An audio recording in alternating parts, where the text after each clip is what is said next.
కానీ ఇప్పుడే ఒక షాకింగ్ ఇన్సిడెంట్ జరిగిందంట. అదేంటంటే వాళ్ళ అమ్మ మరియు తమ్ముడు వాళ్ళ రూమ్ నుంచి బయటకు వస్తున్నారంట. లాక్ వేసుకుని తిరుగుతున్నారంట. ఒక బ్లాక్ కలర్ షాడో సడన్ గా పాస్ అయిందంట. వీళ్ళకి ఒక్క సెకండ్ షాక్ అయ్యారంట. ఎందుకంటే ఆ బ్లాక్ కలర్ షాడో చూడడానికి అచ్చు సేమ్ వాళ్ళ కొడుకులానే ఉన్నారంట. సో వెళ్ళి అడుగుతున్నారంట అతన్ని, నువ్వేనా ఇక్కడికి వచ్చావా, చాలా చాలా స్పీడ్ గా పాస్ అయినట్టు అనిపించింది మాకు, నువ్వేమైనా వచ్చావా అని అడిగారంట.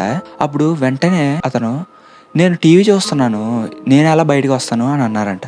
అప్పుడు వెంటనే వాళ్ళ మదర్ చెప్పిందంట, ఇలాగేదో సడన్ గా క్రాస్ అయింది మేము వస్తున్నప్పుడు. ఇది విన్నాక వీళ్ళకి చాలా భయం వేసింది. నెక్స్ట్ డే వాళ్ళ పెద్దమ్మ వాళ్ళ ఇంటికి వెళ్ళి వాళ్ళ కొడుకుని ఇన్వైట్ చేశారంట వాళ్ళ ఇంటికి. సో వాళ్ళ కొడుకు వచ్చి స్టే అయ్యాడంట ఆ ఇంట్లో.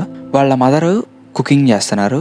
వీళ్ళ తమ్ముడు వాళ్ళ అన్నయ్య గార్డెన్ లో కూర్చుని ఆడుకుంటున్నారంట. వాళ్ళకి సడన్ గా ఒక పెద్ద నాకింగ్ సౌండ్ అయితే వినపడిందంట.